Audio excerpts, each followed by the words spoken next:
Cheers, Dale. Cheers.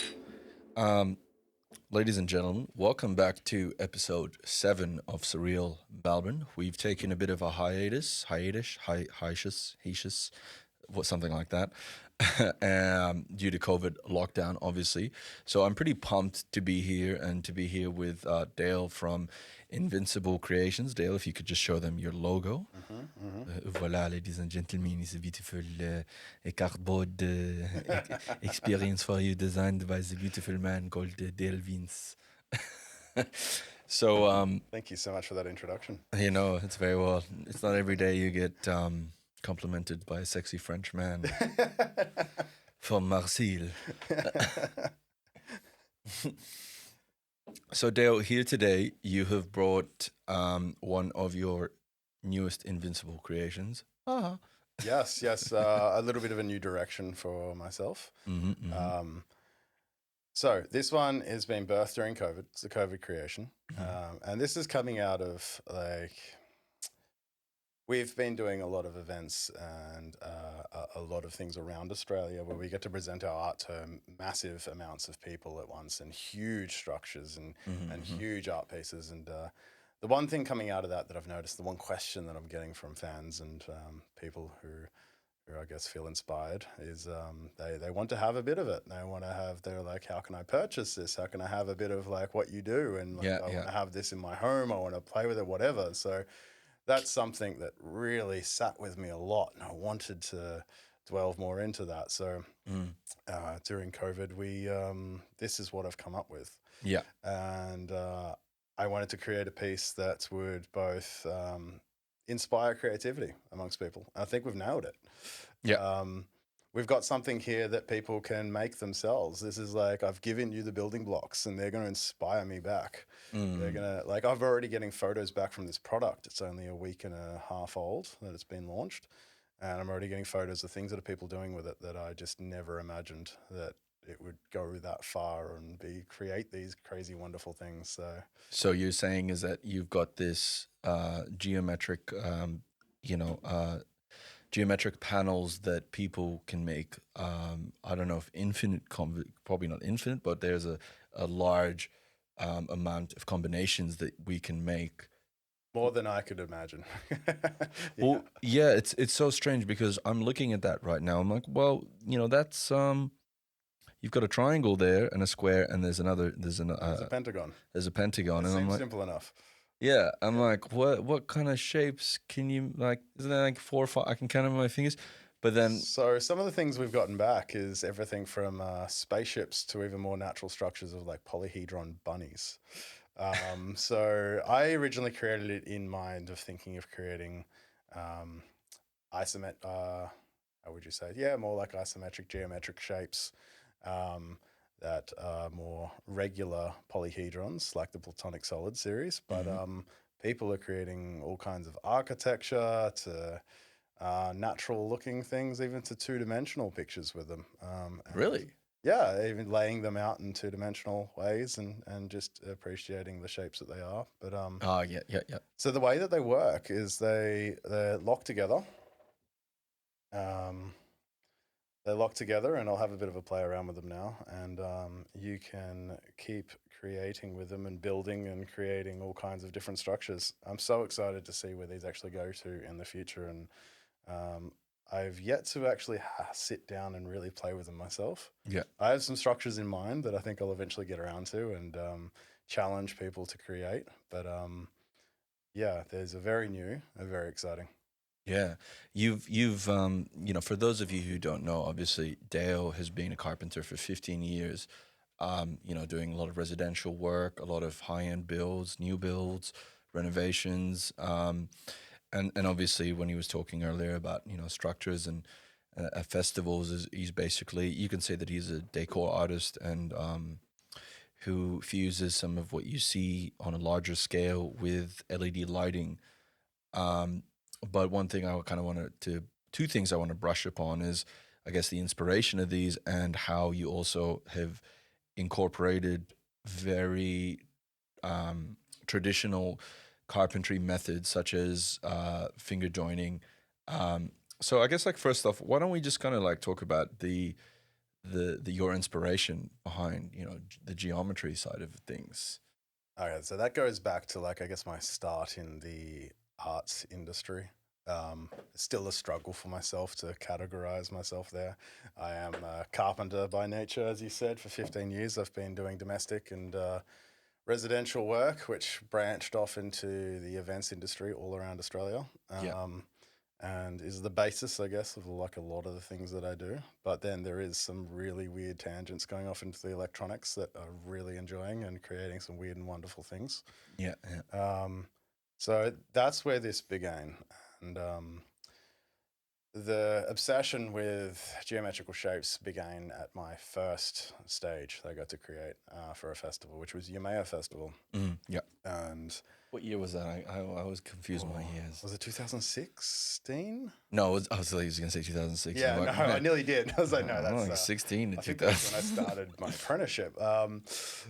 Yeah, no, I think it was like 2016 or something like that. But yeah. no, it was longer. No, it was no, 2014. Yeah, 2014. Yeah, that makes a lot more sense. Yeah, yeah, it is definitely 2014. Yeah, so that was a little while ago now. And it was a friend of mine who actually introduced the idea to me to create a shape from the Platonic Solids series. I've mentioned that a few times. So the Platonic Solids. I was like, what is that? I have no idea what you're talking about. So they're 5 different shapes. And they're regular polyhedrons. So they're constantly created by the one shape, and only 5 of them can exist in nature. So they're rather special that way. And oh, really? yeah, so they were originally, let's say, philosophized by the Greek mathematicians. We're talking like Pythagoras and Plato. Yeah. And they came up and imagined these shapes and recreated them and realized their mathematical significance. And I believe it was Plato who decided to actually associate elements to the shapes. He originally thought that these are the elements of certain elements. We're talking fire, earth, water, air, and the ether or the spirit. And he believed that on the molecular structure that perhaps what these things were created from would be molecules of these shapes. And that's what they would look like. The fire would look like the one in front of us right now, which is the tetrahedron. Element fire, faces 4, edges 6, vertices 4. There you go. We've got a little booklet that comes with each package that actually does a little bit of explanation on the mathematics behind it, the theories from these philosophers, and there's a couple of challenges in there and a little bit of history about us, and where these actually came from. So there's actually one, interestingly enough, there's one on the back page you're looking at called the stellated icosahedron that has not been created as of yet. Yeah, that looks so difficult. Yes. I will build it soon. I know it's possible. Did you make up these names? No. So because you're fucking with us, right? Yeah, totally. Stellated icosahedron, truncated hexahedron. Mm-hmm. There's certain terms within shapes that exist to try and explain where they come from and how they exist. And create separation as well because, things need names. Yep, we need to categorize them, we need to know, and we need a way to communicate to others, I guess, on how these create. Interesting story about that one is just before we were released, my mum got a pack delivered to her, of course. Mum gets to preview all of my stuff. And the second day after receiving it, she quickly gives me a call and she's like, how do I create this shape? She was like, now I've labeled it there, the ultimate challenge to create this one. And I'm going to create more ultimate challenges, and this will be all put up on social media. So if anyone is following our series and playing around with the hectahedrons, please give us a follow because I'll put up plenty of challenges for you to create. But Mum has jumped straight on that, and I know she's actually in the process at the moment of trying to create that epic one. And I've given her some tips. We'll see how that goes. She'll probably be the first one.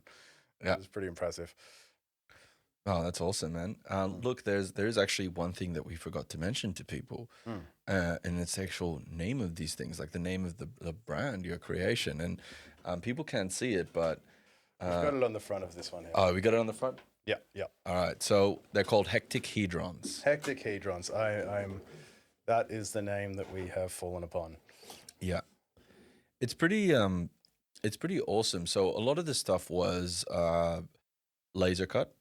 Yep, using a laser cutter. And you know, going back to when I was saying we split off into these two areas where you had, I think, was it the appreciation for geometry and then your application of carpentry skills.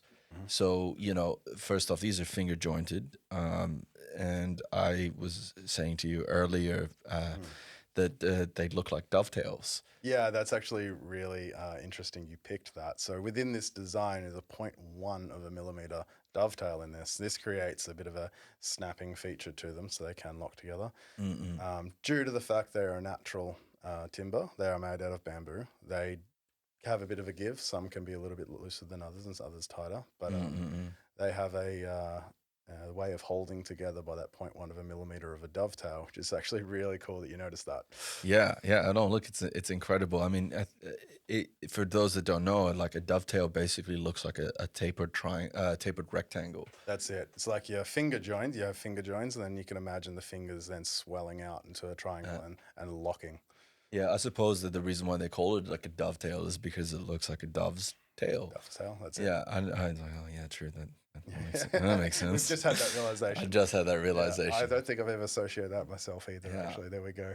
yeah. So it's like, you know, I don't know, trapezius. I don't know what you call it, and what they call it, dovetail. I believe you're onto it then. I think it's a trapezoid or something It's a like that. trapezoidal, you know, Dr. We're in the Zoidberg. realm of how that shape looks. Yeah. Yeah.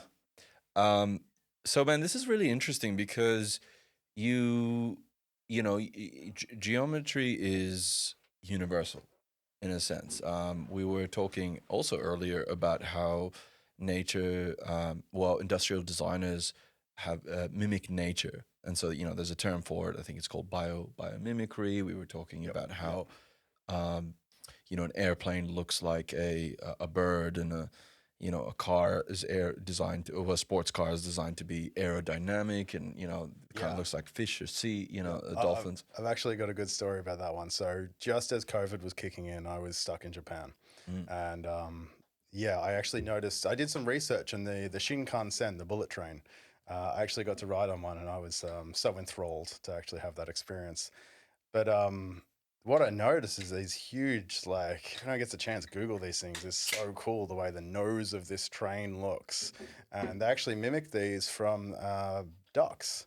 I believe it was like it was ducks or kingfishers or some sort of bird that traveled at incredibly high speeds and dove into water. So like Mm. their aerodynamics of going through the air and through water was so spot on. They're like, we're going to make a train the exact same shape as their head, and that's how they get these trains to these speeds. And um, yeah, it's why not mimic nature? Nature's like thousands of years of to achieve the perfection we're at today. So Mm-mm. that makes sense. Divine architecture. That's the one. Yeah. It's I guess that's why people call it sacred geometry, because it's something special that, you know, you can find these. I think that's it. I think the name sacred's attached to them because there is this ever looping mathematical sequence that very naturally forms within our mathematics that we use to as our language of the universe. And so because it just forms so perfectly, we're like, there's something sacred there. Yeah, absolutely. And it's so intricate and complex, but yet it just occurs in in nature. Yep. Um and I feel like you've taken, I guess, inspiration from that. Oh yeah, definitely. Yeah, yeah, and obviously the thinkers of our past, like Plato and so on and so Hmm. forth. Um, so, you know, in saying all of that, you've taken your construction skills and you've applied your geometry to basically use SketchUp as a medium. I think SketchUp is the software, your Yep. weapon Yep. of A choice, 3D modeling software that I use. Yes. which is over the years has become a very powerful software for not just designing, you know, little finger joined, you know, Yeah. DIY kits. I've done everything from, I've actually become quite good at the 3D modeling software and being able to design my stages that have been witnessed around Australia to little bits and pieces like this. And it's been interesting to get like sort of stuck into a software and getting really good at it and struggling to move on. There are actually plenty of other software that's probably better for what I do now, Yeah. but I've gotten really good and know knowing how to use this one. So like as you Mm-hmm. do with a certain tool, Yeah, it's like yeah, my struggle to move on to battery tools. I like my corded ones because they do what I want and they have the power. But yeah, yeah. as you know, um, but yeah, you get stuck in your ways and you get a little bit old school, I guess. But things that work work. Yeah. Yeah, Dale's very proficient in the use of a circular saw. He says it's an extension of his arm. Yeah, so I have a wide selection of 6 different circular saws that I use for any one job that goes to all of my any carpentry that I do, and they all have their different usage. Some of them I've had for up to 14 years, so like it Mm. is that extension of my arm. I know it's exactly how to use it and wield it, and its weight and all those things, and it's really nice to be able to be that proficient with a tool. Yeah, yeah. It's um it's just an amalgamation of your sort of skill over the years, and I love seeing how, layers and layers of people's skills or experiences overall contribute to this um trajectory of their creation. You know what I mean? Like it's so important, because if you didn't have that, you wouldn't be able to do this, and if you didn't have this, then you know what I mean. One thing kind of leads. Yeah, yeah. There's been this interesting struggle for me to actually accept the fact that I guess I'm in the a realm of art. Even say now, I guess I'm in the realm of art without Mm, it. And it's hard to call myself an artist because I've always been this carpenter, yeah. tradesman. And even though carpentry, it is an art, a lot of the stuff we do in Hell building. yeah. Yeah. Yeah. But yeah, I'm in a completely different realm now because of those skills that I learnt and I've been taught from others and self-taught and self-learned. Yeah. Yeah. It's an interesting thing as well. Like looking at these boxes, these cardboard boxes, you actually designed them. You designed and Yeah. cut them with a laser cutter. And again, that's Yeah. you were saying something to me earlier about my first job was a piece of it's a piece of These are actually a mistake that, well, it's happy mistakes, you make it into something else. But like, originally I was looking around for somebody to create boxes for my product and I couldn't, the cost wasn't feasible. So I Mm, was like, okay, it's like I've got this crazy big laser cutter now. Like, what can we do with this? Well, we can definitely cut cardboard. So I have a big appreciation for package designers now. This is not easy. mm, mm. But I designed the package and then I needed to label the package. Wanted to sort of burn with the laser cutter a logo onto it. Mhm, mhm. Wasn't working very well. I was having a big struggle actually achieving that. And I accidentally put the settings in wrong. And I burnt straight through the top layer of cardboard. And you can see the corrugation underneath it. Yeah, yeah, And it's created this really cool effect that I've decided, well, that's that. That's one of those happy mistakes. yeah, yeah. Oh, look, it looks incredible, and this is you know, I think as a finished product, it's part of the user experience to receive even the box. The box itself is almost like a beautiful display. I hope that the box, like the idea with the box, is it's going to last. Yeah. You're going to be able to keep your setup and like Mm. your construction blocks in there and Like, pack it away. And yeah, absolutely. You look at that and you don't want to throw it away. no, it's a special piece. It's a special piece, and Yeah. I love when I don't know if you want to say artists and companies, when you purchase a product. And I mean, like let's take the iPhone as an example, or even just like, like you got this thing here. Yeah. Um, I know exactly what you mean. Like even with the iPhone, you get those boxes and they have that 7 seconds that it takes to open them up, and they yeah, somehow have designed them so you go to open it and it takes 7 seconds for that thing to drop. is it really? Yeah, You said so seconds. packaging design, it's incredible. I don't know if it's exactly the 7 seconds, but Yeah. apparently every box they produce has that effect to it, and they're spot on perfection. Because it's an experience, it's like this. It builds this tension, That's it. in a good way, tension. You Yeah. know what I mean? It's always the small touches with things, and artists are great at that. Yeah. And that's why we've got our packaging. We've got a little we have a little brochure here that has like lots of different explanations here, and that's really cute in itself. And there's more to this shape in the way that, the explanation of just like human history's discovery of it, what it means to us, the mathematics behind this. It's a little bit of an experience. Yeah. Um. So, listen, you've been a carpenter. you've gone into SketchUp, and how long did it take you to really well? How long did it take you to start actually making things to use the software in a way that yielded results? Like Oh, that's they a would good have spent question. you would have spent quite a bit of time just tinkering away, and there was Yeah. probably a lot of frustration. Yes, there always is. You have to have patience with these things. I could say that I was definitely very computer illiterate as well, and I still think that I am, even though like I'm really good at software. Like Yeah. even when it comes down to the lighting and things, which we'll touch on. Mm-mm. So programs and stuff, like I know the ins and outs of a lot of them, but yeah, computer illiterate still. It's interesting one. I don't know the shortcuts to do half the stuff on a computer, but it took some time. YouTube's a friend, Yeah. and there's like that's you always learn from others. Other people have done it before, and it's always great having that physical teacher in front of you. But we have the technology today to be able to seek them out in those videos and stuff like that. Mm-mm. And then it's experimentation. So like I know the limitations of this program because I've experimented with it so much and what I Yeah. can create on it. I was recently had two for people come to me asking me to help them with two different designs, and I was able to go so far with my program, but knew exactly where its limitations were, and got their products birthed on this thing, and they're ready to go with their stuff now because of like what I can create with it. But Yeah. Yeah. yeah, it's taken, I mean, the 6 or so years of using it to Mm. achieve where I am today to be quick and efficient. And that leads the beauty of this program, 3D modeling software. It leads to all the others. You just got to figure out where their tools are located and their shortcuts, and they're very similar. Yeah, the principles of them are generally the same, but one will have Yep. a better feature than the other. And That's exactly right. Like yeah.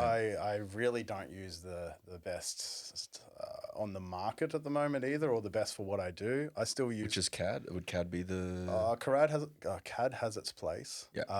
But it really depends on what you do. There's like Inkscape and things like these, which is actually Oh, better okay. for laser cutting, from what I've heard. So I've got it on the computer. I looked at it. I got scared. I went back to SketchUp. Yeah, yeah. I'm experiencing the thing right now with web building. Yes, Yeah, yeah. yes. Should we touch on that because you've just designed me an incredible website. Yeah. We'll get to that Get in a to it. second. Okay. There's something I wanted to actually go back to is thank you for the recognition. Yes. Any chance to redirect? Yeah. So Surreal Melbourne also has an avenue called Surreal Melbourne Studios, and we are focusing. We are going to focus on building websites for people like Dale, and we want to support the arts. The same way we're showcasing you, we want to showcase you further by assisting in creating a digital space for your expression. Yeah, exactly right. And even doing what we're doing right here, this bit of storytelling is absolutely fantastic. This is like doing these podcasts and stuff with local artists is a huge amount of appreciation. Thank you for this. Storytelling is becoming a very manipulated and lost arts amongst the digital. It's great in how we storytell these days. We've got so much media flooded towards us, but this one-on-one, Yeah. it's a lost art, and it's really cool to experience this with you. Thank you. You're very welcome, man. It's definitely storytelling is a good term or phrase I don't know if compartmentalize is. It's a category. It's a good category of where, Yeah, or where this comes from as well. Exactly, because one of the inspirations is actually for this thing is that I know so many people who do amazing things, and I want to be able to tell their story through their mouth, if that makes sense. Yeah, totally. We have a beautiful community of artists here in Melbourne. Like some of the people Mm. around us that like I draw inspiration from as well. Yeah, Is it's astounding. We're very lucky where we are. yeah. Listen, there is this thing that we were talking about earlier about like it took you 6 years to learn your way around SketchUp, and this is such an important part of like a creative process, especially when you aren't necessarily creating, but you're getting to know your tools, right? And as a carpenter, you've had 14 years of getting to know your tools, and that's a long time to deal with your mistakes and stuff like that. That's and, right.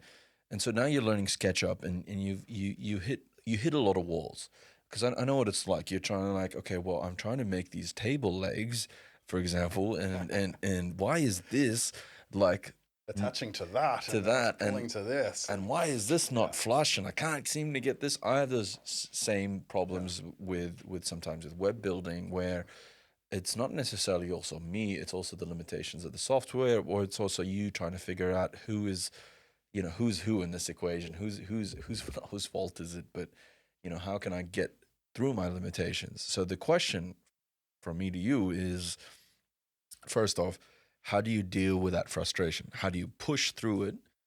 And I got a good one for you here. Eat an apple. I'm familiar with this term. You're probably familiar with this term because this is something that my crew do really well for me. My good friend Greg, who always works for me, he knows this one. So I've always found that the process of eating an apple, and this is like kind of off topic, but this is my explanation. Eating an apple, putting food to your mouth, putting a hand to your mouth, and nourishing oneself completely resets your brain. I don't know about other people, but for me, I've had employees on builds before. They've noticed me getting a little bit stressed at these festivals because they can be Taxing. quite taxing, both labor and mentally. And so occasionally I'll just be like completely focused on something, and then suddenly there's an apple that appears in my hand, and it's a good reset. So like that's a good one for the stress. And also like talking about why, like going back to why I actually went into this, like becoming 3D modeling and stuff, because this wasn't like a class or anything that I took, or like the reason why we went this way from carpentry. I was really pushed into it. The first stage that I took on, and the first stage that presented itself, that I was just like, right, this is what we're going to do, which was Umea Festival. I didn't have a way to be able to show how was this going to look.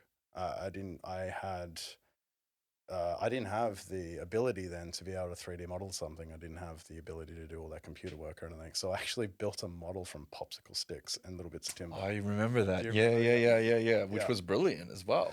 It was such. I think I've got a photo there somewhere, but it was really cute. This whole stage was this elaborate, this very elaborate like pergola like setup, and done with all these different angles, and then there's huge shields of ply and perspex and stuff overhanging over the front of it. But I didn't have the skills to jump on a computer and do that. So yeah, we did that on paper, and the stage after that as well. And then I very quickly realized I got to up my game. Like I'm getting big gigs here, and I've got to make sure that I can present this in a way that's sellable. So we jumped on the program and we sat on it for a very long time, and then DEF CON was the ones that contacted me, and there's a very interesting story there about how they contacted me and how I became a designer for a few of their events, and yeah. So in this process, you sort of went sink or swim. Yeah, I mean, like, yeah, exactly right. Just jump on it and do it, and like, there's no fear of failing. You know what I mean? Like, it's gonna happen. It's gonna happen. And there was many processes there where it did happen. Like, there was a few things that I popped up with that just did not work. This weren't appealing, and like, I wasn't good enough at what I was doing. So, but that led to the strength and skill that is presentable now. Funny enough, it's so funny to think about such huge things to get me to where we are today. And, huge things to small things. You know what I mean? Yeah. But all of that comes into the creation of these. I would not have been able to do something like this without all that behind me. Do you think as a carpenter, I think one of the aspects of carpentry is that you're working with such an organic product, and it in a way where the things always happen.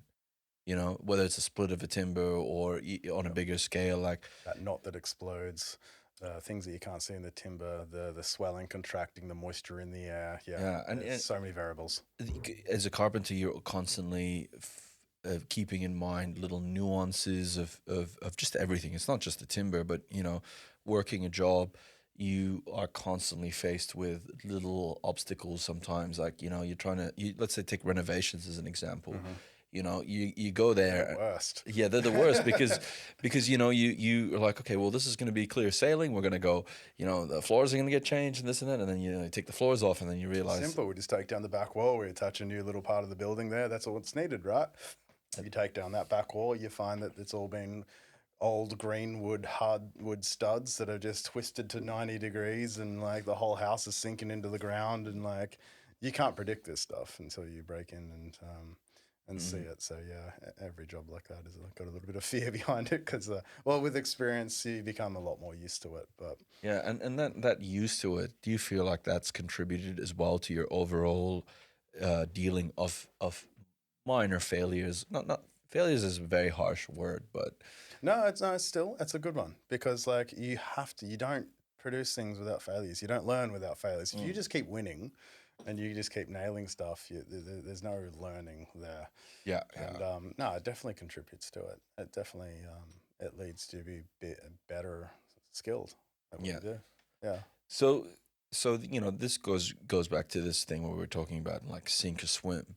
Mm. So you go, well, now I need to design this on SketchUp and stuff like that, and you were using Perspex, yeah, Perspex. or So acrylic sheets. acrylic shades. You're using panels behind some of your geometric plywood structures on the stage to diffuse lighting, Light diffusion, yes. light diffusion. So originally, when we were putting on festivals, we had, part of a stage production has a lot of components. For those that don't know, it's not just the DJs on stage and, the guy who runs the speaker rig It's and the not just some stacks. speakers, some lights, and a DJ. It's where are those speakers facing? What are these like speakers rebounding from? How is these poles sitting in front of the speakers rebounding the sound in which way? What is this light dispersing here? Where is the dead spots? Yeah, Mm-mm-mm. exactly right. There is so much artistic value in what is done in the events industry. Yeah. That, And that's just a microcosm of, oh, of just that one festival, yeah, like yeah. that's just main stage, or that's the stage, you know That's what I just the mean? stage. When we just branch out from there and look at the whole event, there's so much going on. Yeah, there's area lighting. There's Yep. like uh, curated experiences around the festival site to make it. This is something that in Invincible Creations we've had to explore quite a lot. We've done management of big events quite a few times, Mm, and had to. I mean, again, drawing back to those original skills has been fantastic to actually figure out how we can get around certain things. yeah, Lighting was one that came into fruition very quickly once we were introduced into the smaller doof scene and the festival scene around Australia that I just grabbed onto and fell in love with. And with Greg Duke, who actually, he was the first one to jump in and he was like, that's it, we're going to do projection mapping. I'm going to get really good at it. yeah. Shout out to a boy, Greg Duke. Yeah, Yeah, shout out to Greg. the Duke. So like he started this. He was like I'm still carrying that passion from him and where that came from. I jumped on board with him and he had this name Mesmerize for our projection mapping and Mesmerized with eyes eyes. for the word, just to see.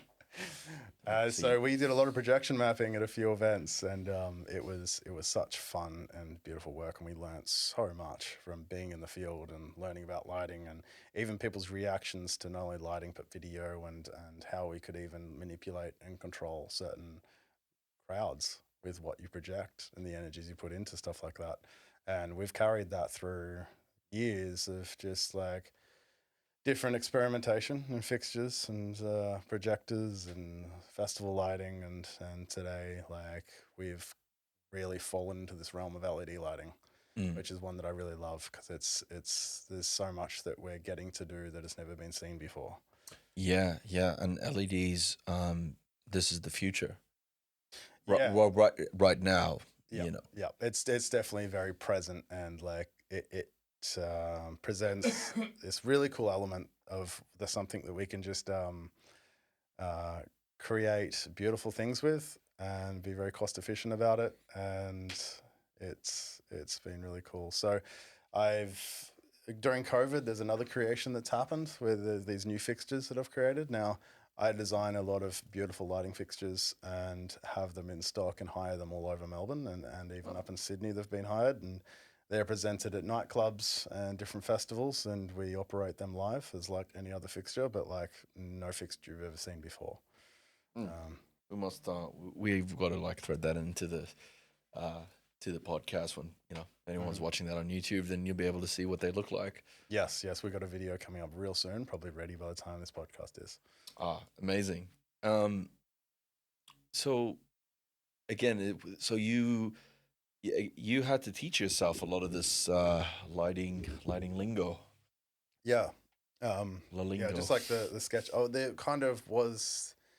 it's new realm. Like even people who are still doing it today, there's constantly things being taught. So it's hard thing to even teach people. It is something I do love to teach people. I've had a few people come and buy products from me, and I want to teach them the products. I want to teach them how to use it, the different software and everything like that. And I've Mm-mm. gotten to explore a lot of that, so I'm happy to pass on any knowledge. Yeah, yeah, yeah. And those other people creating again is just an endless source of inspiration for myself. So I'd love to feed that.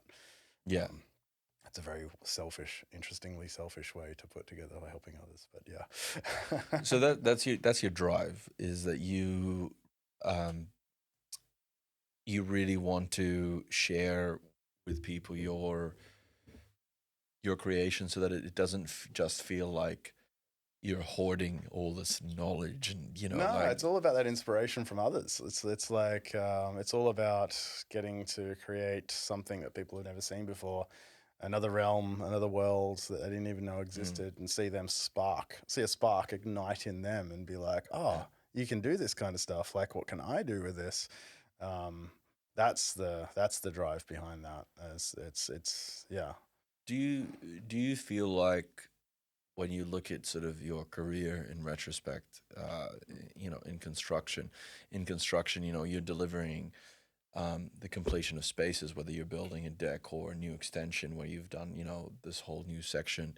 So there is also that very similar or parallel aspect of you creating this. But do you feel like that, like the motivation to go from that to this, was there like, that is not enough? The construction side of it isn't enough. I feel like I want to go deeper and be more personal with people. Do you, I is it, definitely grew past it. It was, I mean, even today, going back to doing construction, the thing that I love is, well, firstly, the body's taken its toll. mm-mm. But yeah, like there's only so much they can find in a certain field. And you should change up your careers every 10 years. And we've achieved that. We've gotten past that point. So, like, and I've used that as a starting point for so many other different careers now. And now we're very multifaceted and very lucky to be so. But it was Mm. all drawn from that one spot, which was like, I'm so glad I put the time and energy into doing a trade and learning those skills and being that person, and then like leading to where I am today, which has just led to like even electronics. So crazy enough. Yeah, yeah. Which Yeah. is kind of a trade in itself usually, Oh but yeah, it's a completely different tangible thing. It's not even attached to what like yeah. I'm used to. So that's been a cool learning curve. And that's the thing. It's so funny that you're like, oh well, I'm computer illiterate, but actually, I've this is for those that don't know. I had built a light box that was CNC'd, so computer cut, similar to the laser cutter.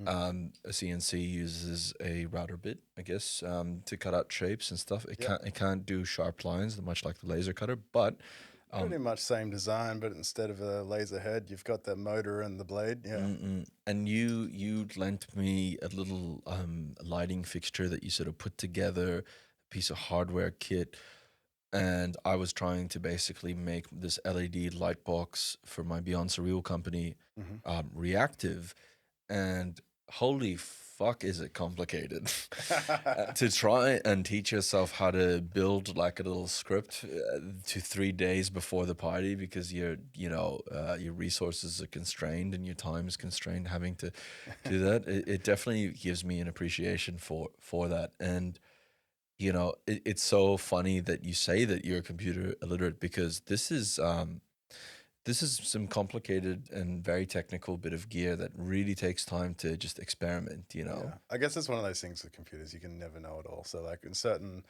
software and different facets that I'm quite well talented at because of the Mm, experience and the self teaching and the exploration. But other ways, like even ways in those programs that I don't really quite understand. I know I don't understand them. I use them really well, but I'm like, I don't exactly get what they're doing. mm, But mm. that's just the way of computers and like the weird and wonderful world that we live in because of that. Yeah, yeah, That's great. So like there we go back to that like fear of just doing something. You just do it. You just get around it. You'll figure it out. It's like yeah, that's been a big drive of like mine. There's been a lot of fear and a lot of gigs that have rocked up and things have just not worked, and you just got to keep plugging at it and plugging at it, and then mm, mm. you get there somewhere. Yeah, Yeah. yeah. It must be daunting having to deal with these obstacles, like in the heat of the moment, and having people have, you're a leader. You've been on job sites, and especially with Yamaya, you were the sort of construction, well, not just construction, you were, I guess, the production manager of that festival. Yeah, like, You didn't just look after the stage. forget the title of that, but I was like, It was a big title. yeah. It's a title that we've taken on for a few events. I do have a talent with being able to lead and encourage people to do, and like to work under an umbrella and to work together, and sort of like keep on time and focus on certain activities and getting them all done at the same time. Yeah, yeah. And this kind of lends its skill a little bit from your construction background.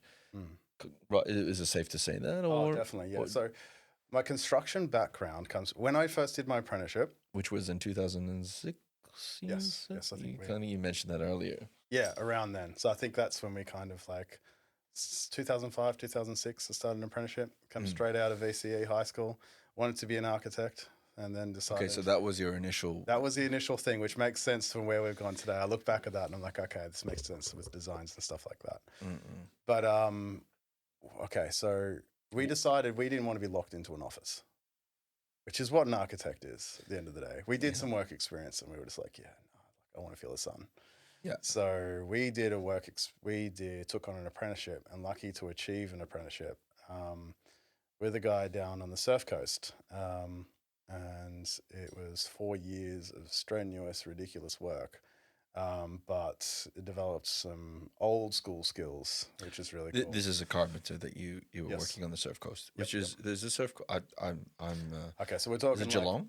So we're talking the west surf coast. We're talking down Geelong Way, Torquay, Queenscliff, Lorne, and down on the Adrenal Road. Yeah. So some beautiful properties down there that I got to work on, and very appreciative for how I was taught, because not only was my teacher very old school in their ways, sometimes to a fault, but so I got to learn really good skills with tools, but also it was expected of me to remain on job sites while the boss wasn't there and to run them from second year.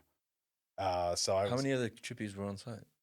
No, it was me. Oh, just you. Okay, yeah. So like we're talking plumbers, electricians, and stuff like that. But like, oh yeah.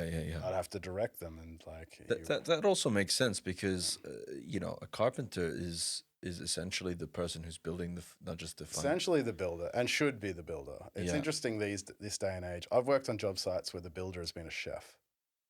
So, yeah. So that was the worst. That was not the worst. Sorry. That was the last commercial job that I was on, for reasons obvious. Okay. Where the foreman, who was the builder of the job, was a chef.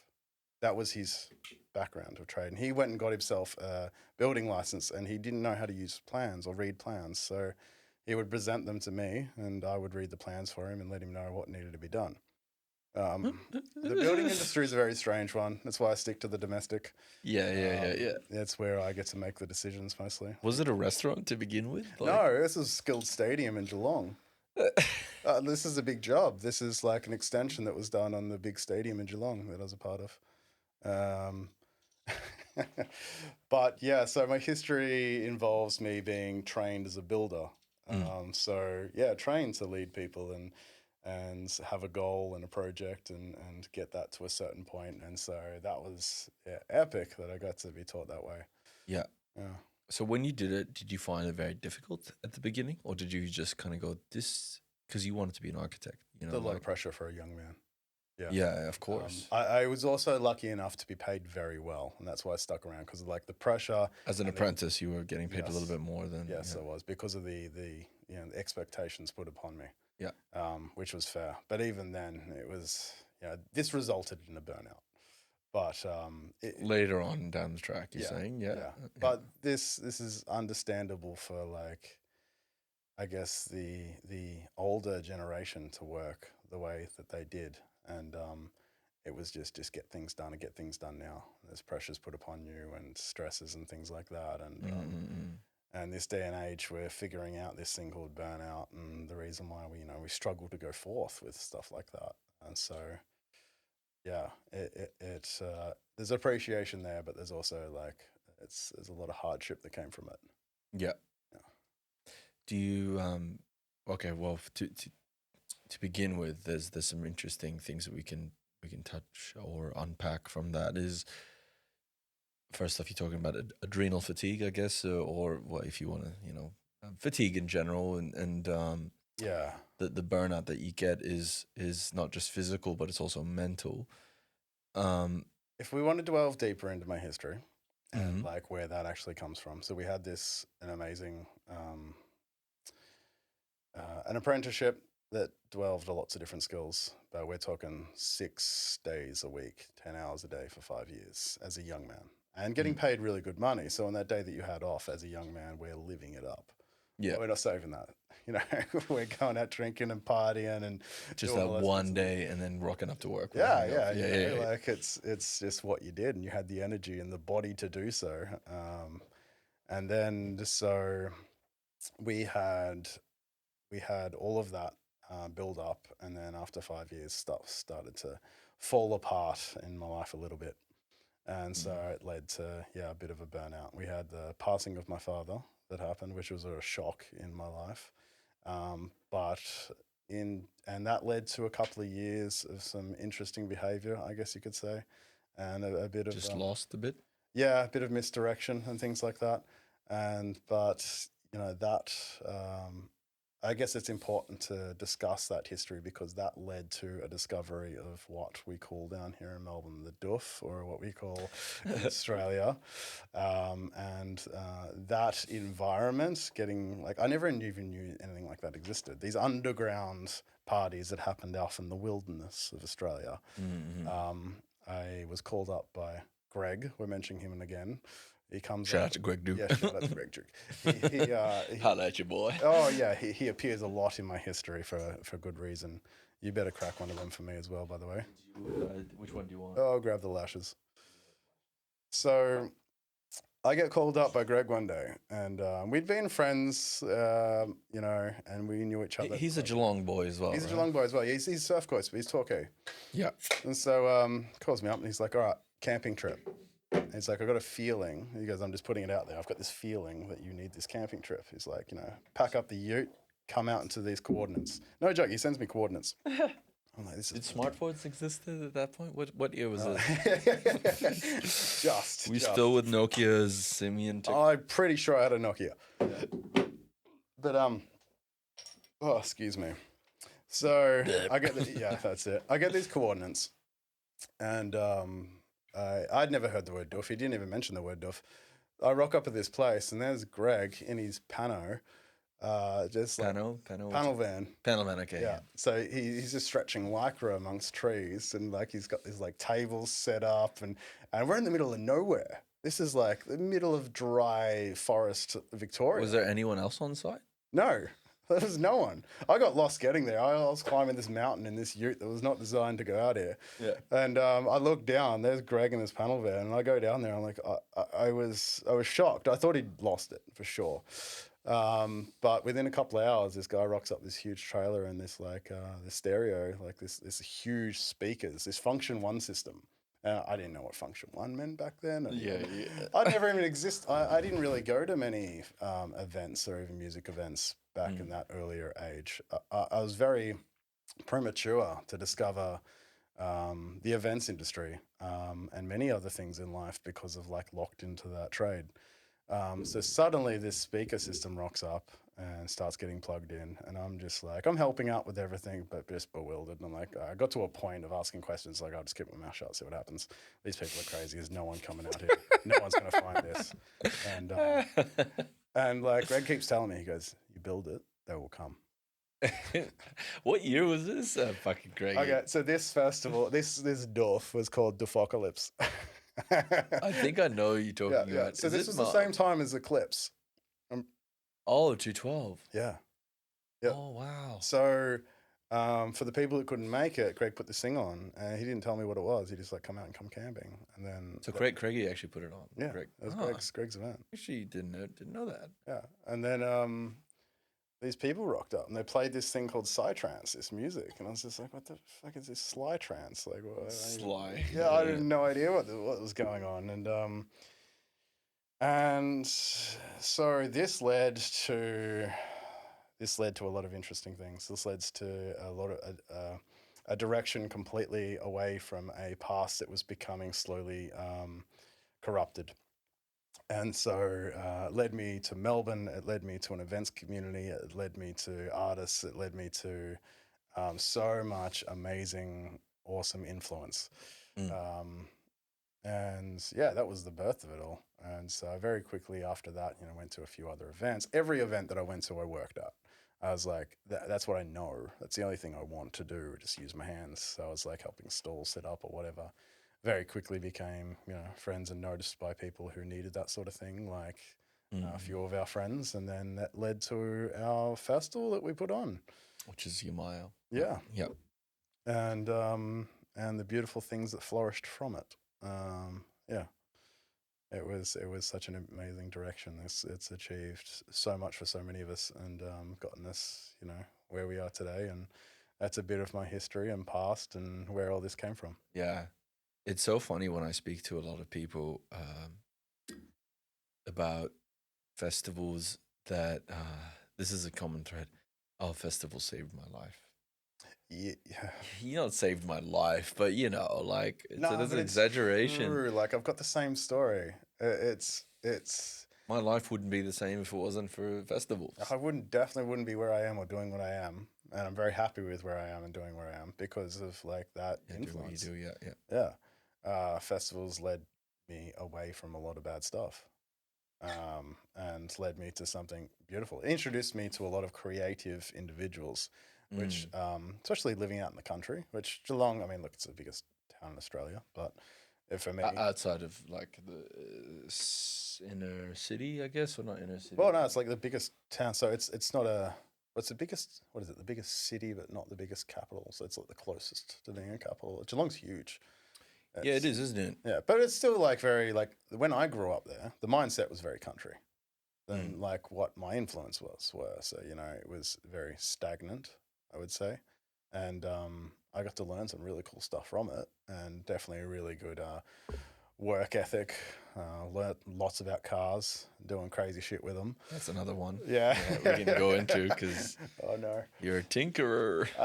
But yeah, and but getting introduced to the arts is definitely a saving grace for a lot of people.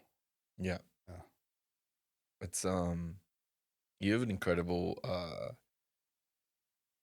journey, and you have so much to show for.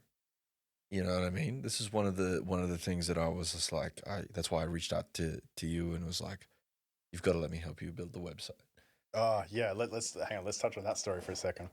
This is great because I'm doing little teasers on social media being like, we have this new product being launched, and there was a bit of a back history of this is what we've provided for our people for so long, for our fans and everything like this. This is what you've appreciated. And here's the direction I want to release products. I want everyone to have this stuff. I want and then Nawaf reaches out to me. It's like, dude, you can't do this with that website. It's just like, what? Just please don't. And I was offended a little bit because I'm like, I built this website. I couldn't help to be just like, what are you talking about? That's like, I knew what he was talking about. So I was like, yeah, I let go of the ego a little bit. I was like, yeah, okay, show me what you can do.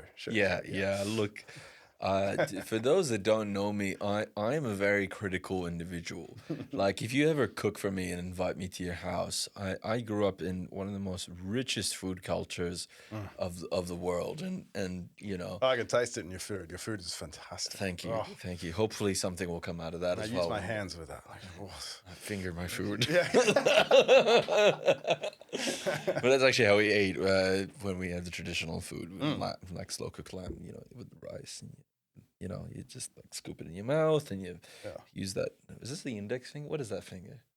It's a thumb. No, that's the index finger. Yeah. No. So by the way, we use these 3 fingers and you pick up the food and you use the thumb to push the food into your mouth. You need to teach me this. I recently had my first Ethiopian meal, which is ridiculous. That was my first. Is it injera? You had the injera bread. It's that like spongy bread. Yeah. But we had the gluten-free one that's purple. Oh, yeah. Oh, it was so delicious. Did you have that at Meso or the Horn? Or did you actually go to Footscray? Footscray. Okay. To Footscray. Okay, yeah. There's a large Ethiopian and Somali community there, and there's some good spots over there. Yeah, you're gonna have to show me because I'm in love with that cuisine right now. Look, I should really venture off to Footscray quite often because there's not just Somali, but there's a lot of like Iraqi dishes and And they do the best by me. yeah. Oh, banh mi, as in the Vietnamese banh. Yes, You have to say it like banh mi. Banh mi is that how you pronounce it? Oh, you know, me and my Sorry, accents. my Australian bar You me. have to say it like banh mi, banh Banh mi, mi. banh mi. Banh mi. I remember that. That's so racist, isn't it? It's not racist. It's appreciating people's Yeah, dialects. I wanted to say it properly. Banh mi. Yeah. I remember that. I actually get complimented every time I go into a thing and I say it in a very Vietnamese way. I'm like, "Oh, you speak Vietnamese?" I'm like, "No, I just know how to do your accent really well." Oh no, it's like every time you say Bahrain, I Bahrain. try and mimic that. Well, you gotta get rid of the and just go with the yeah. Think of like the movie Aliens when the thing like when the xenomorph like sticks its mouth and goes. Okay. This is the second time I've brought a xenomorph reference into this podcast. Yes, brilliant. With Hera. She's like, "Where are you going with this?" Yeah. But no, so that like it's almost like a breath that comes from your throat, like somewhere around this region, and so you, yeah, that's perfect. Fantastic, yeah. And so you go Because like in the language and the lingo and the accent that I'm used to, there's nothing like that. That's why I've always enjoyed like mimicking certain sounds and things that you've tried to make. Because I really don't have a career using my voice, but it's a good, interesting experience. Oh, it's a very it's an interesting sound, and it's interesting when you hear like, for example, Israelis and Jewish people try to they don't have that letter, but their language is, you know, it also derives and originates from, you know, the same place that Arabic, you know, originates from, and but they don't have kha, so the you know, they say hummus, but I'm like, no son, it's hummus, but that's just subjective. That's just like that's where you come from, and that's how you say it, and that's how we say it. But you know, it's still the same. You know, amazing chickpea And dip. then the Australian comes along with hummus. Hummus, because you spell it with an H, obviously. So fuck. I mean, I don't even know where we were going with this. We had some. I like where we ended up. Hummus is good. It's me misdirecting again. I like leading you on your stories. Oh man, I've really gone on a tangent here about my food. We had to roll back here because I was on such a good. Fine. I was on a point of being critical about. God help me here. I was talking about, look, I'm very critical of people's, like, if you invite me to your home, I'm gonna be, you know, like. We're talking about the website and things, and like you helped me redesign that website, and like I'm so appreciative that you pulled me up on that. Yeah. And Can I explain it? I sure, don't want to be ruthless here and be like shitting on you. No, like I know what's coming. It's totally legit. Yeah. Look, my original thing was, here's this guy who makes these incredible products, right? Like, and he uses a laser cutter and he uses that, but he built a website, and to be fair, like, he hasn't had any experience using web builders and stuff like that. And it felt subpar. It felt like his website didn't match this amazing product that he'd put out. And I was just like, this deserves more. And I understand that, you know, learning how to do web building, and even myself, I'm still a beginner, you know. You want to match that. You know what I mean? You want to match the needs to be on that same level of quality kind of thing. Same level of quality. I mean, when you look at what Dale's done, it's you know, you've got the brochure, everything is so branded well. And I just had this itch, and I was like, I had to reach out to him and just go, you know, that's my boy. I'm just gonna do it, and I'm gonna do it, and you know, just let me help. And so appreciated, dude. It's been an awesome experience because I've always wanted to work with Dale. When we used to work at Yamaya, obviously, Dale was on the other side of the fence. Not the fence, across the water. So he was on main stage, and main stage got all the love, and we were on the second stage. But that being said, we all did a phenomenal job, and like an amazing job. Like that second stage was definitely Look, I've talked to people before. It's like, yeah, I did that stage at your man. They're like, oh, we didn't see it. We're on second stage the whole time. So don't worry, that stage. Yeah, was a little motherfuckers.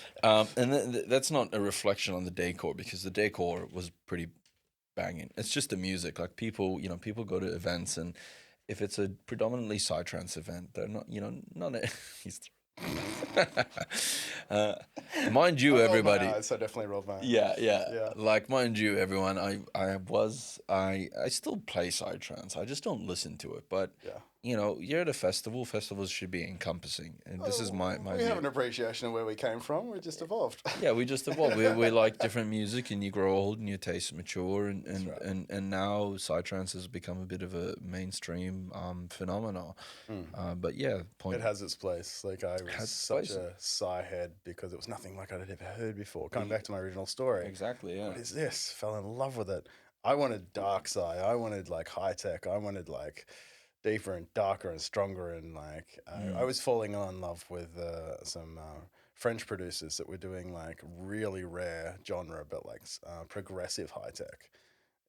There's only a couple of like songs that I heard that I could kind of attach to that, and it was Dude, just like, the subgenre names always kill me, I know. and as a DJ, I'm such a sucker for them. Anyways, I'm like, Yep. yeah, I actually do know the subgenre names, and I'm like, actually, it's this is dark side, and this isn't. Like this. And for a long time, I actually thought I knew what I was talking about. I have no idea. Yeah, I mean, neither. I spit that out, being like it's the only thing like it's reference this kind of sound. Just so people that you relate to know what you know what you're talking about. The artist was FX23. I was like, Fucking, I don't even know what that is. I don't even know if that person is still around. But that was like, that They're was my French? thing. Yes, it was French. They're probably in Marseille. Yeah. But like, yeah, look, I got to a point. Definitely making it a career as well. It killed it for me. And this is what happens when making things for a career. So you got to be careful. You got to in your life. You got to be careful with exactly how you structure the design of your reality, I guess, and things around you, because you'll kill it. Yeah. If you oversaturate, you'll kill it. Now, I definitely had a moment where a button switched, and like I can't revisit that. It's going to take some time, maybe one day. But yeah, my musical taste definitely went, we need to go elsewhere. This is a little overwhelming. Got a little bit too far with that one. But no, it's been wonderful to be involved with lots of other different events, festivals around Australia, catering to lots of other different music, because it led to lots of other different influences, both in lighting design and in structures. Yeah. I mean, man, this is actually so I wanted to actually ask you about one specific festival experience, because that's probably one of the largest brands of dance or events in the world, and it's we mentioned it before. It was DEFCON 1. Yeah. Um, Australia's largest. It was Australia's thing. Largest hard dance event, and I'd actually gone to I gone to the very first DEFCON 1, and for those that don't know, yeah, I went to the very first one. Yeah, right. Yeah, because I'm a huge trance fan, or I used to be. I still have an appreciation for it. I evolved into psytrance, and then eventually, different genres. But I was very into trance and hard trance, and being in that scene, and suddenly having this major event pop up as a young man, as a young adult. First off, context given, DEFCON 1 is run by a company called Q Dance, and some of the best trance events in the world come from Holland, Amsterdam. Well, not specifically Amsterdam, but just let's just say the Netherlands. Yeah, they do it well. They do it well, and they do this sort of arena size, productions with incredible visual lighting. It's an experience, Yes. And so growing up as a DJ and being a trance DJ, I watched a lot of videos of Those end shows. yeah, like Sensation White, like back when Sensation was predominantly trance. Now it kind of went down a different path in terms of music selection and choice of DJs. Not a fan of, but I'm still a fan of the production, And I went to the two Sensations that came here, and I was a bit disappointed with the music, because I really wanted like a combination of progressive trance and high energy trance, where you can actually go into a state of trance with the music. But all that pushed aside in context given, the production of those events is It just keeps getting bigger. yeah, It just keeps and getting more detailed, more influenced, more and there's so much industriousness that goes into it. Like this is some mega scale ideas of, what like it could be just an idea of, oh, we're doing jellyfish. No, but this jellyfish is going to be on a rigging motor and it's going to float across the dance floor and it's going to have It's going to drop LEDs. things out of it, and people are going to be collect them, and then like bubbles will come out of it everywhere, and shoot Yeah, laser yeah. beams from its eyes, and pop the balloons, and it's It's incredible. So, you have actually been on that. You've been on it, and you've been on DEF CON's production for 2 years, and I got to experience DEF CON for 2 years as a designer. Yes. yeah. So where that came from, I had Mm. this very interesting call. So this is after we did Babylon Festival, and another one. 2017. Oh, who knows? I'm not very good with times. Yeah. It was one of those years. First Babylon. It was within the 2010s. Yeah. Was it called the Mandala stage, wasn't it? Yes. Yeah, I got the first Mandala stage. Mhm. First time touching on LED strip, actually, on that stage. First time mapping that, and it was, really, really happy with where that went. We've got some beautiful photos on the website, actually. But from it, straight out of that, we got this interesting phone call. It's a very odd phone call from, I can't remember who the person's name, but this lovely lady calls me up and she's like, "Hi, I'm such and such from DEF CON." And she goes, "Well, we are running this competition." It was something like a competition. She goes, "We're asking for Australian designers all over Australia to enter this, and like what's up for grabs is the stage design at DEF CON." And we have themes and everything like that, and like this is what's happening. I was like, "Oh, this is amazing. This is interesting." And she goes, "Well, we noticed you didn't enter." And I was like, "Oh." And she's like, "Yeah, we've had everyone submit. We've had this thing happen. Like, we just wondering why you didn't." I was like, "Oh, I'm sorry, I didn't know about this. Like, I'd been wrapped up in other things currently in life." And she goes, "Look, we're happy to give you a couple of weeks. Can you get something to us?" And so she sent me the brief. And DEF CON has the most amazing, ridiculous themes. What was it that year? It was, I'm going to remember in a minute because I was completely faded from my mind. But it's not like a color. It's not anything. It's just like this. It's like a saying or something like that. It's no, the last one was "Victory Forever, Surrender Never." Or was that the first one? Something like that. That's how it's wrapped up anyway. So like that is your theme. Design something. Is that why when you designed a stage that looks like a diamond shape and that kind of looks like a V? Is that No, I didn't actually have that. I was like, oh, that kind of makes sense. Yeah. But like what I got from "Victory Forever, Surrender Never" is bold. It's bold and it's big and it's we do not yield. Yes, it's strong and things like that. So there is a lot to be taken from it, and it's actually one of the best themes you could possibly ask for as a designer or an artist, because like do whatever you want, but have a feeling about this saying. So, and that is what took us to 3D modeling. That was it. I was like, I can't present these guys with a popsicle model. I can't do this. This is the biggest thing in Australia. I cannot, right. For the life of me. I locked myself in a dark room and I sat down with the computer and I went above and beyond. They showed me all these photos of the different land. I went on Google Maps and I zoomed into that land and I mapped out the pathways and around it. I mapped out where the grass was. I mapped out where every individual tree was located on that little thing and I drew it in. Yeah. And then I drew my stage around it. And presented it, and it went off to the Netherlands, and they approved it and said, "You're the one." And wow, we put it together, and that was the second time using LED strip and creating my own fixtures, and being able to use those fixtures in the lighting design. And the stage was such a huge hit. They loved it so much that they were just like on the day, just like, "You're coming back next year. Expect bigger." And that's exactly what happened. And they had the budget as well for it. Did they? Look, DEF CON Sydney is located on its own island in Regatta Centre. Yeah, which was built for the Sydney Olympic rowing centre there, and it's such an incredible little event centre. Little, I say little, it's huge. And they spot some of Australia's biggest stages in that little land there. It's all located by that bridge. Yeah. And so second year came around and they gave us a huge, very challenging but huge location and said, like, here's the budget, bigger and better, go for it. Yeah. And we did. We put everything we had into it.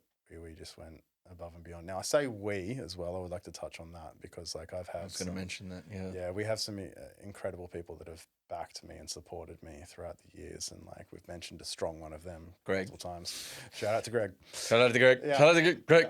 Greg. Greg. Yeah.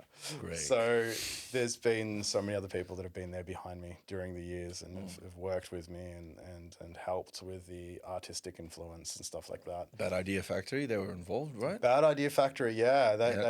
Rory and Andrew. Rory and Andrew definitely. Fucking love those dudes. So the thing about Rory and Andrew now, they had their own stage, they had their own lighting and everything like that. Yeah. They had their own thing going on. But whenever I had an issue, you know who I went running to? Rory and Andrew. Rory and Andrew. Like, Rory and Andrew, come and figure this out. They're the specialists of the scene, you know? Yeah. But like Ben Williams needs a huge shout out now. Yeah, He's the guy. second time we mentioned. Yeah. Oh, maybe we put maybe off top.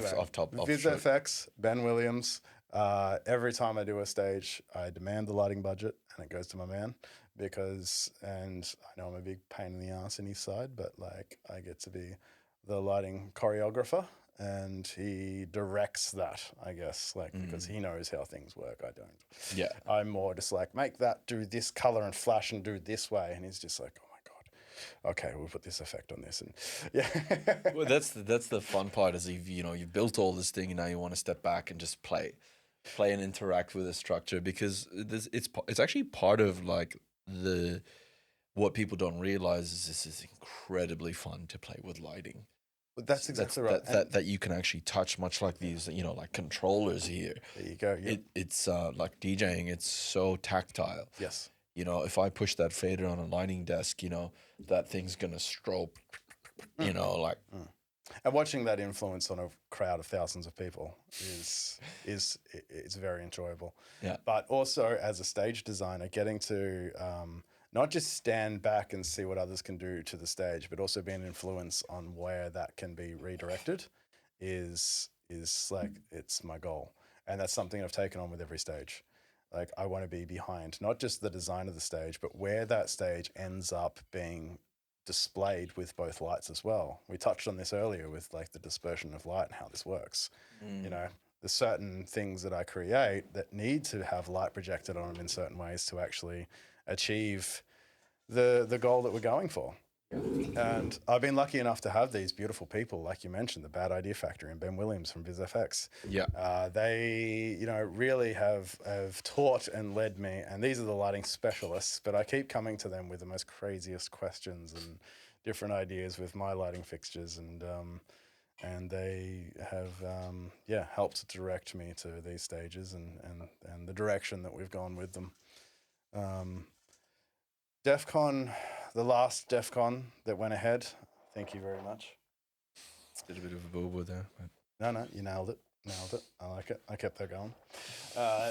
Okay, so like the last DEF CON that went ahead, the last stage that I have done was the crowning jewel.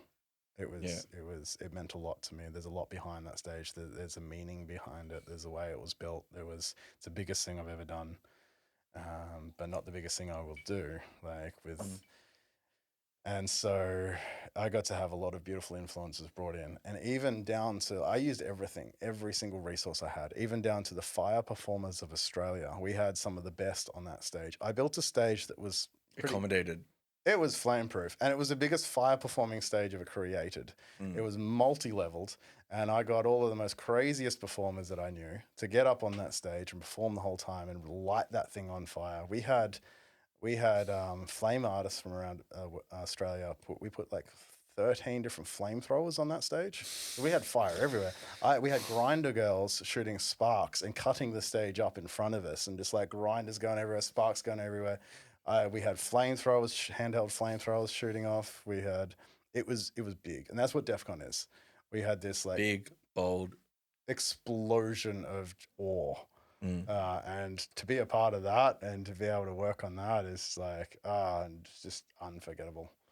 Man, it really is an opportunity of a lifetime. Like from someone coming from me, where I talked about this love for these Dutch events that they just it's just Mm.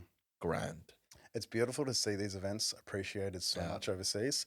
It is disastrous and heartbreaking to see the way that we treat them in Australia. Oh yeah, like especially in New South Wales, the political climate of DEF CON doesn't exist anymore for us. yeah. Do you think it would come back if No, post COVID, or no? They killed it before that. it killed it on their last event.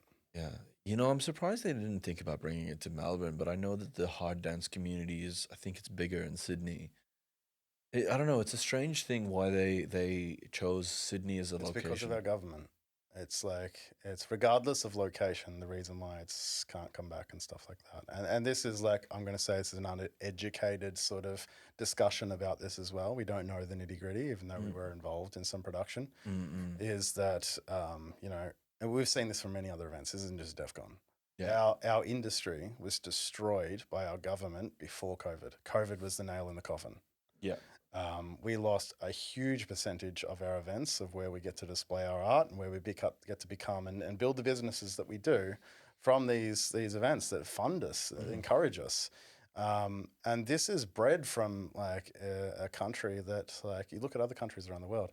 They put on these events, encourage them to shut down streets in major cities to put on these like crazy street parties for morale of their citizens. Yeah. To be like, yeah, we are proud to do this, Celebrate art and culture. celebrate art and celebrate what's being created in this country. And here in Australia, it's taken such a back step, and they're just like, Well, they we're focus. shunned. Yeah, and sadly the focus is on there's excessive drug use and there's this and that. I'm like, look, Yep. that's actually a small percentage of it. But when you look at the Yeah. bigger picture, Mm. there is so much support for the arts. Yeah. You know, that all these little entrepreneurs or little side hustles that are going on, whatever you want to call it, you know, that this major event is actually supporting. Yeah, they're breeding fear by the things that they've used against us, and it's really disappointing. We talked about this with in a previous episode with Bo Kitty, and she's quite a outspoken person about this subject, and she really nailed it. Hope you know it's just strange, man. We'll see what happens now with all these. With all I have hope and faith. After COVID, like you look at what's happened to these creatives. We were exploding. yeah, Something has to happen. Something's going to be created. yeah, and I think people are gonna go wild. Yeah, it has to happen. You We're know- gonna burst forth, and like they're gonna have to let it happen. Yeah, I'm DJing at a festival in a few weeks called Elements, Yes. and I don't know if you're gonna be there or not. Or Sadly, no. sadly no, but Yeah. I am so excited. It'll be the first gig in since March, and even then, like gigs were starting to sort of taper off for me, anyways. But we're back into the swing of things, and I'm just I really took it for granted. I think, especially after being in a festival scene for so long and experiencing Yeah. so much things, I think this space away from it has made me really appreciate it even more. I definitely agree with you. Like, as I said, the lighting structures I'm still creating during COVID. These are fixtures that are to be used at events like this. And We're deprived of those events. yeah, now they're like, what do I do with them? Creating them, like, Yeah. where does this go? Like, the jobs will come and they will get Yeah. to be out there in the public for them to be witnessed. But There's this yeah, there's this actually in talking about a lot of this as I want your perspective on this or just your take, because there's this thing about being an artist or a stage designer or I don't know, production manager, but so financially speaking, people that design stages and do decor and the people involved with them, it's like for the more the underground thing, there's not a lot of money in it. Most of the time you are faced with the festival directors coming to you and going, you have a very strict budget and you have to achieve this, and often the expectation is give me something great, and you're like, well, Well, a lot of time that expectation comes from within, though, as well. Like, let's give a vision of what happens. I would like to talk about that process Yeah. because you are really good at budgeting your sort of bills and stuff. You've got a lot of experience, and it's one Luckily of from that carpentry history. yeah, and it's actually one of the reasons why I went to carpentry because I wanted to understand that more, and it was one of my weaker points of I always went over budget because Yeah, my ideas were grand, and at the same time I really want to compensate people. So I want you to talk about that, like your perspective on that, and what is the right way to compensate people in a sense. All right. So the rule is you always like pay your employees. That's no matter what. You know, and what I do at events, because events is a hard one. You know, people, you could have a really good build go, and you're only working 6 to 8 hours a day, and then you pay them whatever. Or you could have a hectic build go, and because it's not because of your planning, it's because you don't have the scissor lift available. You don't have this. The rains come in or something like that, and you need to ask 10 to 12 hours a day from people. I've usually structured around like I have this lump sum for you to come and help me do this thing and be a part of this. And that's what's worked really well for me. But as an artist, you get presented with a brief, and this is how festivals should run. Most of the time they do. You get presented with a brief and a budget attached to it. The brief involves what they expect and this is a good tip for anyone writing a brief. Like, we want to know, how do you want to feel? Like, how do you want this is for the punter. This is for the people going to this event. How should they feel about this? Lots of words get constantly used, like enveloped, engulfed, and overwhelmed, and awe, and stuff like that. But how? Well, that's up to the artist. But like, you include, that's what you get as a brief, and then you get the money attached to it, and like, this is how much you have to work with. Yeah. Luckily, as a carpenter, I know how to use that money rather well. But as an artist, and here's where we go wrong, because as an artist, you need to create the biggest, craziest thing that's ever been created whatsoever, because that gives you the next job. That's what gets you seen and everyone remembered, being like, do you remember that experience in front of that stage? Like, that thing that happened, like, we've never seen before. That's where that money goes as an artist. So it's not a money-making career. No, No. it's not unless you've got a million fucking productions lined up. But what I've done with it, like going into building fixtures and hiring them out at clubs, helps me create money, even though those fixtures cost me a lot of money to create. Yeah. But again, it's the passion. It's like, you know, the biggest valuable thing in your life is your time and your passion. And so, like, that is bred so much beautiful moments and time for me, and a lot of passion. So, and even creating this today, you know, this is that thrives from that passion and that time. Yeah. And it's giving me countless hours more enjoyable time, just seeing people send me little photos on social media of what they're creating, and the young ones holding up these shapes in front of their granddads and being proud of them. Yeah, it's such a surreal. It's such a surreal moment because you're like, whoa, I facilitated this experience between two generations. Here's this grandpa and this daughter, like they're interacting with each other, and it's because of a geometric square with diamond-like shapes in between, and polyhedrons and fucking Play-Doh. Yeah. Motherfucker. Gifting time and moments. It's the best thing you could possibly ever want, or at least for me, anyway. Yeah, dude, it's awesome, man. I'm so happy to be a part of your story, and to be able to showcase your story so far on this podcast.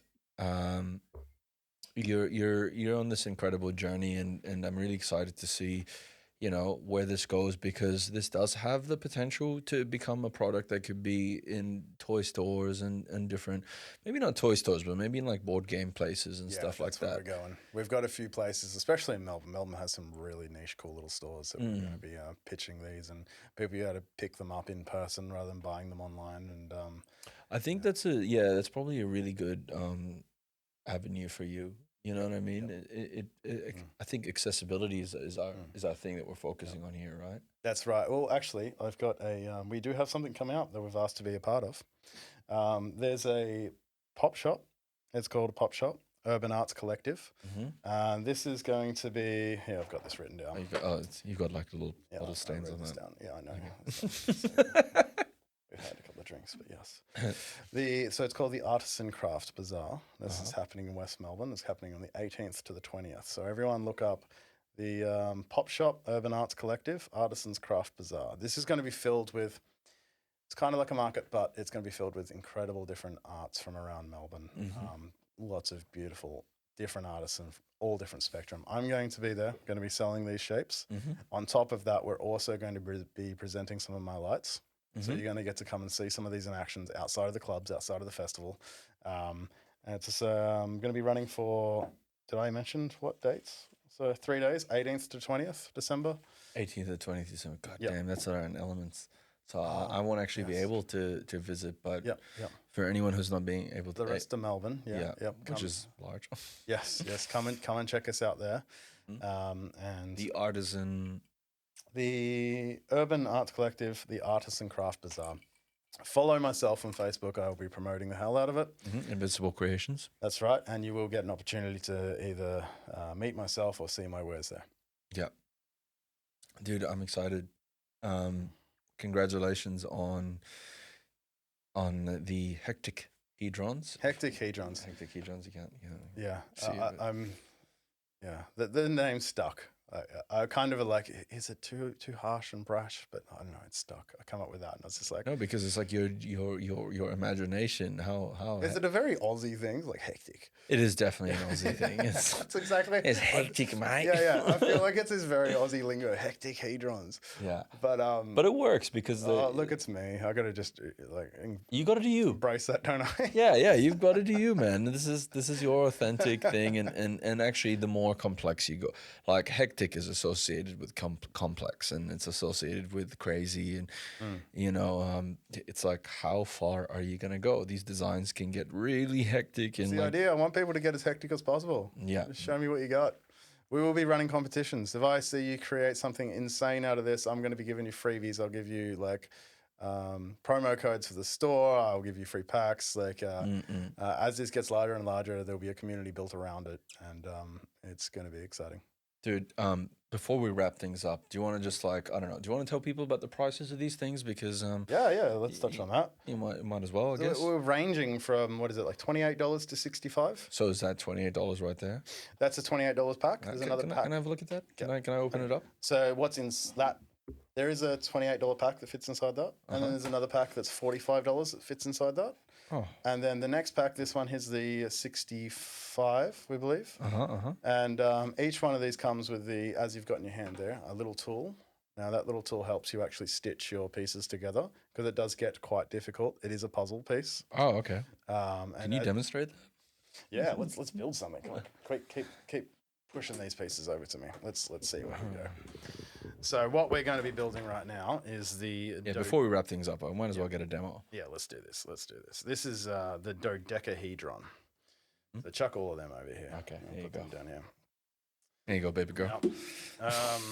What we're also going to be releasing, probably before this podcast is released, is everyone wants these to be lampshades, and they're the perfect lampshade. Oh. Oh. I'm doing it. I'm pointing at the screen and it's upside down. There we go. So we are actually going to be releasing very soon in the store, probably before this podcast is released. Check it out. We are an ability to create these into lampshades. Yep. And that's going to involve a little light socket and a little power plug that'll go through one of these shapes. And you're from there, you build whatever you want. Yeah. So from there, you can build your rocket ship. You can build your geometric bunny or your soccer ball or whatever you want. I don't know how that you're gonna make a rocket ship out of that. I just can't see it. We did a post today. Now this is gonna be a little bit before, but this actually releases. But we did a post today. Shout out to Chris Evans. Yeah, he's one of our best friends. Both our best friends. He created the rocket ship today. And sent me a little photo, and we quickly threw it up on social media. It's absolutely adorable. But yeah. So you don't need glue in between these joints to hold them together. The idea is they just hold hold together with just simple joinery. Now, as they get larger, yes, we do want to as you get larger and you get more skilled at using these, you're probably going to want to start using glues. So where does the tool come in? You'll see. This takes a little bit of time. Are you just making that up right now? No, this is the dodecahedron. This is in the booklet. Okay. This is the 12-sided piece, all made out of pentagons. Here we go. We're clicking together. And it is the Platonic solid for the ether or the spirit, which is what Plato kind of philosophized. And it takes a little bit to create. These aren't too easy. We can't make it too easy for everybody. You can actually smell the smell of burnt bamboo coming off that. Yes. Dale likes that. I think it's an acquired taste. Oh, I reckon it's a lovely smell. Yeah. I just smell burnt glue. I'm an asshole. This is what I mean by me being super critical of... No, but so to explain to you the product as well and what we actually cut out of, this is all laser ply. Now, it's produced with a certain glue that is very low in formaldehyde. So it cuts really good on a laser. And by the way, formaldehyde is toxic. You know, most of the construction industry has tried to phase out formaldehyde. Yes. So that's what's happening with this laser ply. Now, so it's made out of bamboo as well, which is incredibly sustainable, which is great. It costs us a little bit more to actually create these from this product, but we think it's a good payoff. And they are a little bit better on the environment and absolutely perfectly okay to sniff because I think it smells great. That's just me. Here's a fun fact for everyone out there. I was speaking to a bunch of festival stage builders, and they were telling me who use bamboo, and they were saying, bamboo grows like a weed. It reaches maturity in a short amount of time, and it's so strong as a construction material that it can, withstand so much compression and tension force, and especially when it's all like put together, it can really withhold that strenuous, I don't know, if gravitational pull. I'm trying to say things that sound smart, but the engineering behind it is incredible. It as a building product is incredibly strong, and even from these shapes, this is made out of a rather thin bamboo, but the strength of them is incredible. Like this is 2.5 mil, and 2.5 mil. It looks a bit like thicker than 2.5 mil, but it perceives that way because of the strength of it. Yeah, and then you've got a 0.1 mil or whatever it was difference for your dovetail joints. 0.1 of a mil in the design to create a little bit of tension between our joints, so they do give that little bit of a click. Now, this can be a little bit different in places that are higher humidity. You're going to find that they're going to click together a little bit more. Timber swells. This is a natural product. It's not plastic. Yeah. For a good reason. We didn't want to create out of plastic. And the trade-off for not using plastics, which is great building material, but it's just not reusable. It's not sustainable. So the trade-off, and here's where we need the tool. The trade-off is that it swells. It swells and contracts. So you'll have different experiences with each piece, but that's a part of the puzzle adventure. The tool is used right now, so as you can see as I'm stitching it together. I can't see from that side. You're going to have to explain to me what you're doing. Okay, so see over here, we're sticking up a little bit. Yep. Let's bring this over here. Now, what I'm putting the tool in one of the holes and using it to pull outwards as I push down. Oh. Because you can't get your fingers in there, so you got to pull out as you push down to tuck that all in. How did you even think of that? Look, I had to experiment with the shapes a little bit, and then I realized that at this last piece, I'm having difficulty. How do I do this? And so I started using a screwdriver, and I was like, well, we better give something for everyone to actually use. So we started cutting the little tool out of shapes, and then again, man, that's just such a look at that, ladies and gentlemen. This is a dodecahedron. Dodecahedron. So dodeca meaning 12. 12. Yep. Are there 12 sides to this? 12 sides. I'm not going to count this because I'm going to do my head in. Okay, so it's incredible that you're able to even just design a tool such as this. It's like a shimmy tool, I guess, or a shim or a shiv. A shiv, yeah. This is a prison shiv, that was laser cut so you can stab your inmate. Good luck. In it's the not kidney. that sharp, but it's not that sharp, but it's organic. Yeah, it's fully bamboo. It's the right way to do it. So here we are, ladies and gentlemen. Invincible Creations with hectahedrons. Mm-hmm. We have a sample. They're going to be made into lampshades. They're going to be made into a whole lot of things. Make sure you check out the website. We're going to make some lampshades for this beautiful studio of yours too. This is your pack here. Oh, They were gifting you. there you go. I cannot wait till my 2-year-old to destroy. She's going to have fun. I want to see her paint them and color them in. Yeah. Oh, well, that's another thing. You can actually stain these. You can paint them. You can do quite a lot with them, right? Yeah. It will not impact the construction of them. I can't wait to see people and little ones putting force in them. That's the idea of the polyhedron and the way they're constructed. It's all internal triangles there holding that up and becoming strong. Takes a while to get that strength until you lock that last piece in, but once you have that last piece in, you're good to go. Yeah, it's awesome. I love that I can throw that around and it's tough. Yeah. Built to last. That's it. Dude, thank you so much for being a part of this and sharing your time. Absolute pleasure. Thank you so much. I know that's not much of my cheers. Cheers. So this is us, ladies and gentlemen, episode 7. We've taken a hiatus, but we have Invincible Creations here and myself. Thank you for being part of this story, Dale. We'll see you for episode 8. This is Surreal Melbourne. Over and out. Bye.